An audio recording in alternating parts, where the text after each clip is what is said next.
Hello, it's Professor Parish, and happy Halloween! Woo! Spooky stuff going on, like the end of the semester approaching soon. I had this awesome skeleton clip in my hair today, if you saw me on campus, and I took it out. So I hope you guys have a great Halloween this week. I hope you had a lot of fun trick-or-treating or trunk-or-treating, whatever you did this weekend. But this week we are going to finish talking about drama. So this will be our last presentation for this week. We aren't doing the drama exam, that'll be next week, but this will be our last presentation about drama for the semester. If you did like drama, I'm going to spend a little bit more time today talking about drama in general. If you do like the genre of drama, I would encourage you to go out and take Theater Appreciation, Theater 121, or Intro to Drama, English 243. Mr. Kimball and Mr. York do a great job of teaching those classes. They are humanities electives for an associate's or other degree paths. And they're just, you get to explore drama in more depth than you do in this class. I took both of those classes when I was at SIC, and they were fine. I enjoyed them. And you kind of have a leg up through this class because some of the plays that you'll likely talk about in those courses, we've already gone over. So you have that going for you. But so far, everybody has done well in the class. I did notice there were more people this week, and you all know who you are, who did not submit maybe an outline or a reading response. And that's fine. Just make sure to keep in touch about your paper number 3. It's not due this week, but it will be due next week. So just keep that in mind. And also, you know, just keep on top of everything. Like I said, there are more points towards the end of the semester than there are at the beginning. So just make sure you are turning in assignments and staying on top of work. And if you have any questions, as always, you can call me, you can email me. I'll be in my office probably most afternoons. You can stop by and chat and say hi. If you see me running around the college, you can stop me and say, hey, Miss Parrish, I got a question about English 122.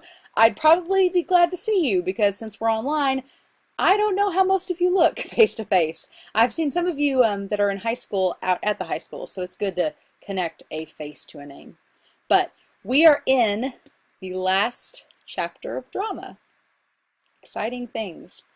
So, American drama, that's where we're at today. I'll pull this up here. American drama happens to be my favorite subgenre of literature in terms of drama for a number of reasons. We've gone over Greek tragedy and comedies and Shakespeare the last couple of weeks, and they're the primary go-to plays that I think most of our high schools kind of linger towards because they're the familiar. There's tons of analyses written on them. There's lots of adaptations. They're easy to access. There's a lot of reasons that I think teachers go to those for high schools. However, I think American drama is where things get a bit more dark, more gritty, and more realistic. And what I mean by that is Greek tragedies and comedies, we've talked about them, they took place thousands of years ago. And they're surprisingly accessible because of how we've translated them, because of how we've adapted them, how we've, you know, converted them into a more modern interpretation. I mean, they've been altered from their original state for us. And so they are still accessible, but a lot of the themes and ideas to us may seem more basic or generalized. Like the concepts of the gods and goddesses, the deus ex machina, where it's the last minute rescue. Those things may seem more fantastical and mythological and not real and kind of, like a fairy tale. They're very generalized in some regards.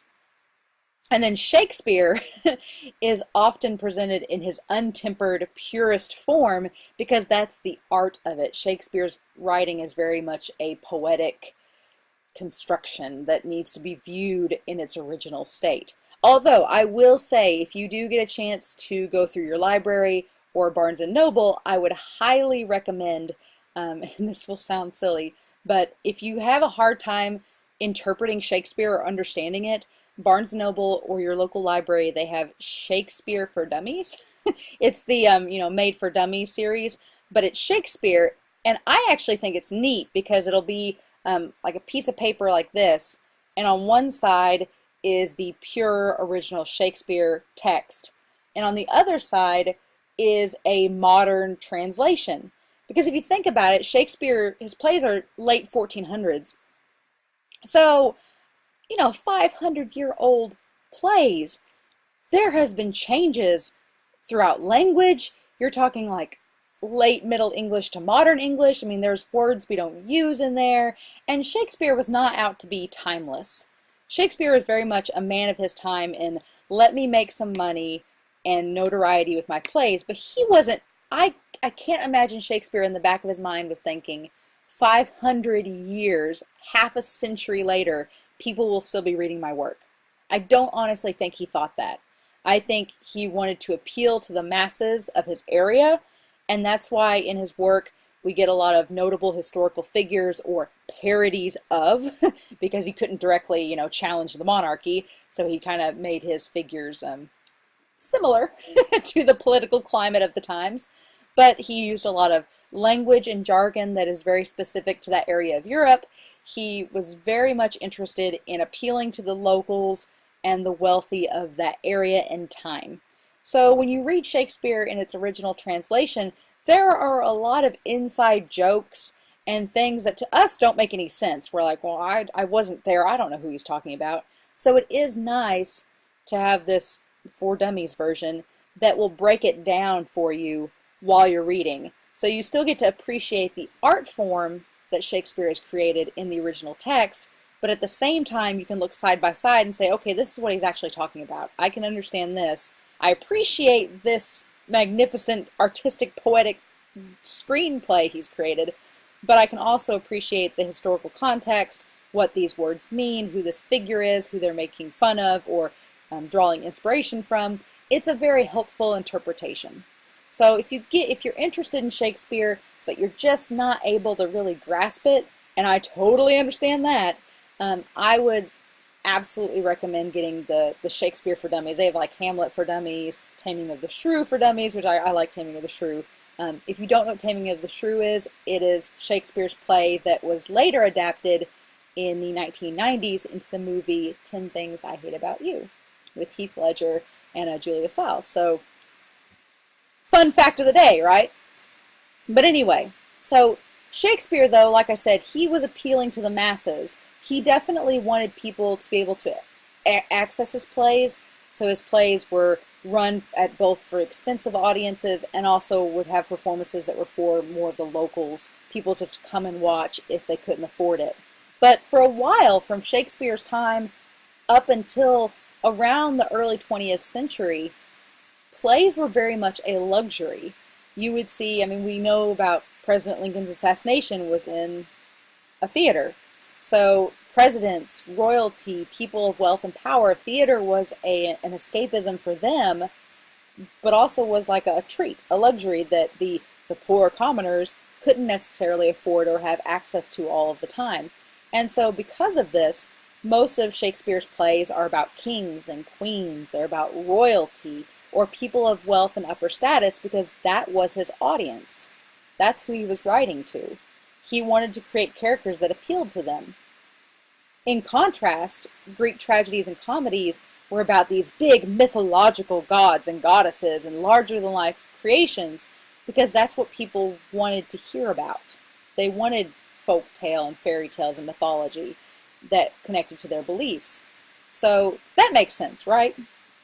So for a good period, from Shakespeare's times up through the 20th century, at least I'm talking like Eurocentric plays. Obviously this is not taking into account the rest of the globe and what they're doing with drama, but in the Western world, for a long time, theater was mainly this aristocratic, involved, commodity. However, this little thing in the United States called the Great Depression happened in the 1920s. And that changed everything. Suddenly, the people that had been wealthy enough to afford this lavish, luxurious play experience no longer had that money. Suddenly, when people went to theaters, they weren't going there to hear about what we would call hashtag first world problems. They didn't care about plays about the rich and famous because that wasn't their lifestyle at that moment. That lifestyle had been completely ripped away from them. There were so many that questioned the state of their country, that questioned the state of relationships, of society, that plays about the wealthy and powerful struggling with their wealthy and powerful problems was not appealing at all. And so from the 1920s, American playwrights began to experiment and write about what was the American condition and challenge society's notions of what was normal, of what was popular, and from there kind of sparked this subgenre known as American drama. And like I say up here, the roots is a need for realism. People didn't want to watch a play about a king anymore. They didn't want Shakespeare's royal characters. They didn't want gods and goddesses. They wanted something real that could connect to them. And that's really where a lot of these plays come from, is this desire to portray humanity and the everyman, as we say here, that society and audiences could connect with. Arthur Miller, we get on page 1385, spoiler alert, we get a still from Death of a Salesman. You see poor Willie Loman there. Spoilers, he dies in the play.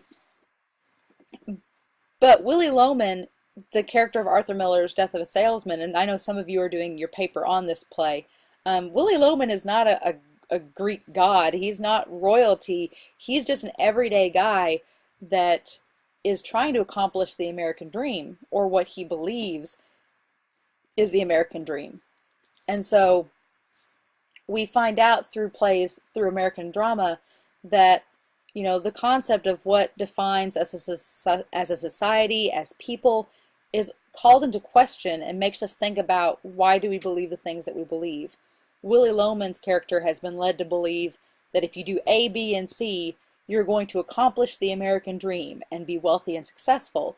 Well, he does A, B, and C to an extent, and when it doesn't work, that challenges his whole entire perception of what the American dream is made of. And that's sort of what Arthur Miller and his fellow peers were going through at that time. They were questioning, what if we're not successful? What if the steps that are supposed to lead us there don't work? What happens then? And that's what they kind of would focus off of. Raisin in the Sun focuses off a similar idea of success and greed and pride, and takes a lot of concepts that are from Greek tragedy and Shakespearean times, but recontextualizes it into a very modern adaptation. And American drama wasn't just about understanding society and the American dream. It was challenging concepts like, you could find a number of plays. It was during the Civil Rights Movement, during World War II, Vietnam, all up into the 80s with the AIDS crisis, even to now. American drama's goal is to bring about a sense of realism and to connect to audiences that feel like they don't have a character to connect to. So I personally like American drama. I think that its realism, I can appreciate it, and I find it entertaining. As far as other terms that go along with American drama, chronological realism is a play that occurs in real time, meaning that the play is happening as the story goes. There's no flashbacks. There's no,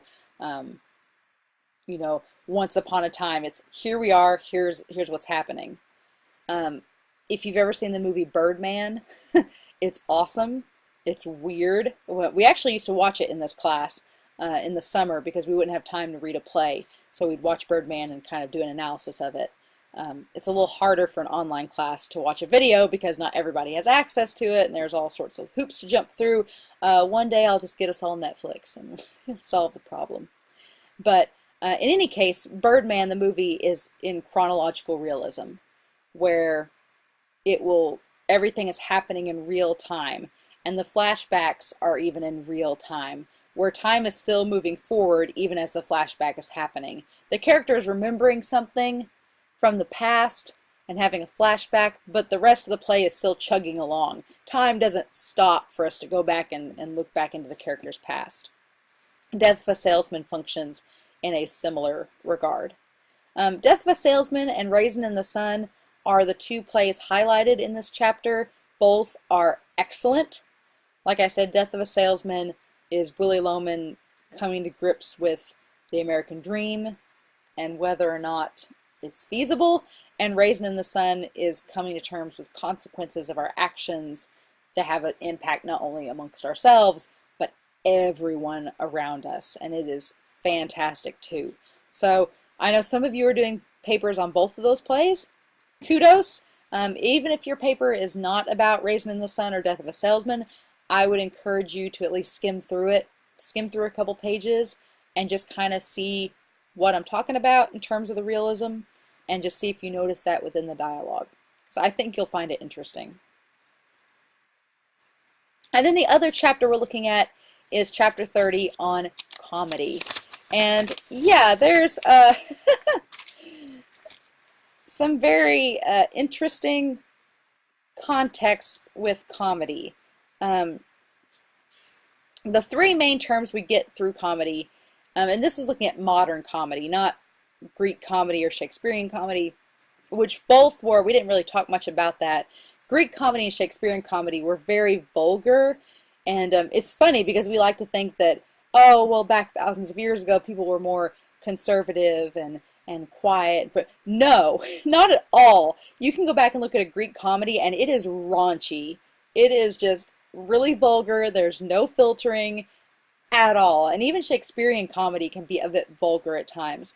It was quite the opposite. But body humor was a big thing. Yeah, go back and check out Greek comedy. It's a trip.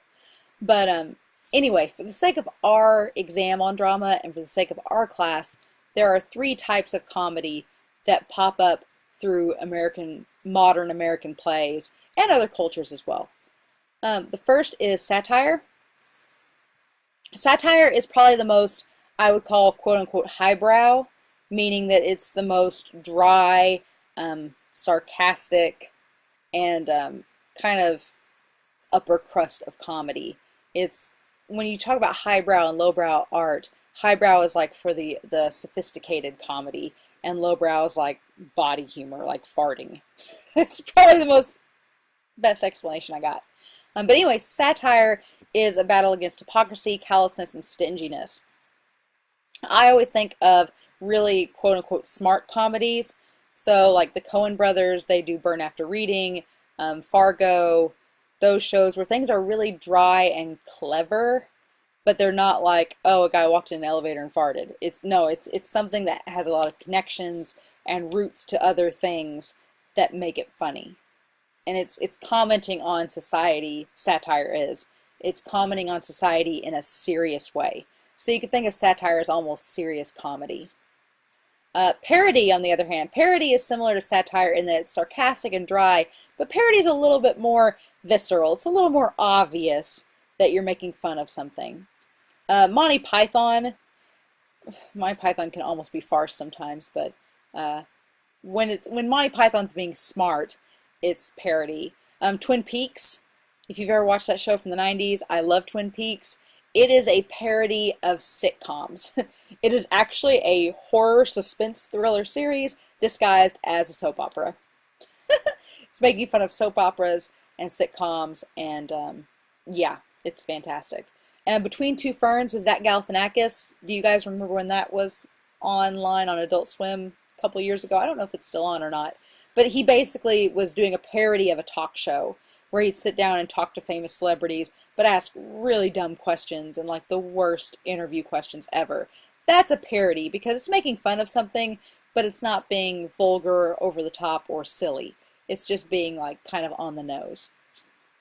And then farce is the lowbrow humor. It's like, critics usually frown on it because it's easy laughs. So crude, surface level humor. So Family Guy and Robot Chicken, it's pretty much farce. Not that they don't require thought or timing, because comedy is, if you were in English 121, and we talked about ethos, pathos, and logos, pathos is emotional persuasion. And within pathos, we talk about comedy. Comedy is the hardest thing to get right because everyone finds something different funny. I could tell a joke and think it's hilarious. You may think it's really dumb. Or I may find a pun or something really like play on words to be really funny, and you may be like, that's lame. So everybody's idea of comedy is different, which is why we have so many categories of comedy and why everyone is affected by them in different ways. So yeah. Other comedy terms to note are chase of wit, in which characters do quick remarks back and forth. Think of in Avengers when Iron Man and Loki meet in a little mini bar area, and Loki's like, I have an army, and Iron Man's like, we have a Hulk. Like that's a chase of wit where they're just doing a quick back and forth banter. If you watched Infinity Wars, tears, but also there's a lot of chase of wit with characters throughout the series, throughout the movie. Probably the most notable being Thor and Star-Lord, where they were just doing that little back and forth banter. Have I lost you? Have I lost you if you're not a fan of the Avengers or a comic book nerd as myself? It's alright, I won't. No more pop culture references the rest of this video. Verbal humor is wordplay. So things that are kind of play on, when somebody says it's a play on words, that would be verbal humor. Puns, gotta love puns. They are words put through various iterations for humorous effect. There is actually a review of the film Batman and Robin, the Joel Schumacher film from the late 90s, where someone tallies up how many puns about ice are in the first couple of minutes of that movie, and it's pretty humorous if you want to go look it up. But it's like someone saying, what killed the dinosaurs? The Ice Age, or kick some ice, or something like that. Really bad puns. Terrible. You should look it up. It's fun. Stock characters. We've talked about stock characters in fiction before. We called them flat characters in fiction, but stock characters are just characters people are expected to laugh at. They're usually stereotypes. They're very general. They don't have a lot of characterization or depth to them. They're kind of like flat characters with a point, if that makes sense. Stock characters are flat characters that we're supposed to laugh at for a certain reason. And then there's the term tragicomedy, which I find is actually being used more and more in recent films. It's a mixed genre of that we often refer to as black humor or dark humor, where it's something kind of morbid and depressing, but mixed with a comedic tone. So the movie Elizabethtown is more of a romance movie, but there's a little tragic comedy where the guy's dad has died, but it's kind of funny the circumstances he's in, and it's played as humorous, so you could call that a tragicomedy. There's some other examples you could probably think up, but it's just trying to mix comedic timing with tragic events. All right. And that's pretty much it. That is American drama and comedy. The last two types of plays we will look at. So, in terms of viewing plays, I know that drama can be confusing for people because of how it's worded. The text is very different in that we have characters talking. The action is often written out for us, but I would honestly, my best piece of advice for interacting with drama is to view it like fiction. Think of it as fiction, just written in a different way. Because it has all of the elements of fiction. There's just that extra touch of performance. So the terms in our book, a lot of them refer to movement on stage. So like an aside is where two characters will go off into the corner of the stage and talk to one another, and it's supposed to be like a secretive moment, even though there could be people 5 feet from them having a conversation. The distance on stage, it's not real. We can't make a stage that's 200 foot by 1,000 feet. It'd be too big for a building and cost too much money. I don't know any theater around here that would be like that. So because of those limitations, theater kind of has to create its own rules and its own boundaries and suspend reality a little bit in order to make its story and storytelling work. So I would honestly recommend treating plays like they are fiction or nonfiction, and then going back and seeing what our terms are in our book and seeing how those apply to make it different than fiction. So like a confidant is someone that is confided in secrets. And it's prominent in a play because we need something to spark action into happening, and usually the confidant's the person that does that. Whereas in a book, you know, a boulder can fall from the sky or pigs can start flying. Well, in a play that can't happen. So we create terminology and we create different types of characters to do certain things we need to have happen on stage for the plot to progress. And I would also recommend when you look at your terms, see how in our book they give examples of them as well, because I think that will help break things down too and make it easier to understand. And please, if you don't know what a term means, or if you're not understanding how it's used in a certain context, just send me an email and say, hey, I've got this term, I want to use it in my paper, but I'm not sure how it means or how to use it. Can you help me? I would be happy to. If there's any terminology you don't understand, I will be happy to break it down into as concise terms as possible. If there are terms that you really need examples of, I can give them to you.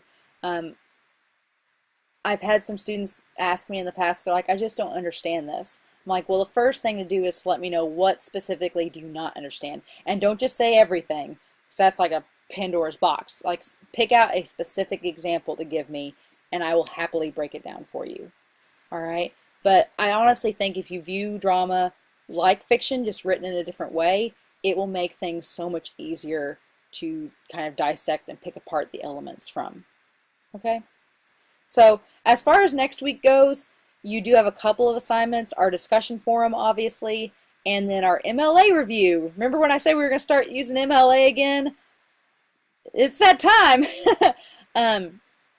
So some of you, I will have noticed, have not, either you've not looked at the MLA presentation or you need to go back and reread it, because some of you are still not correctly citing things. Paper 3, you have to at least cite your textbook.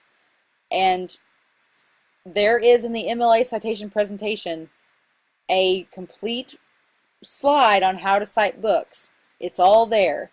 It's in your Cengage handbook, which we will go over in more detail the next couple of weeks.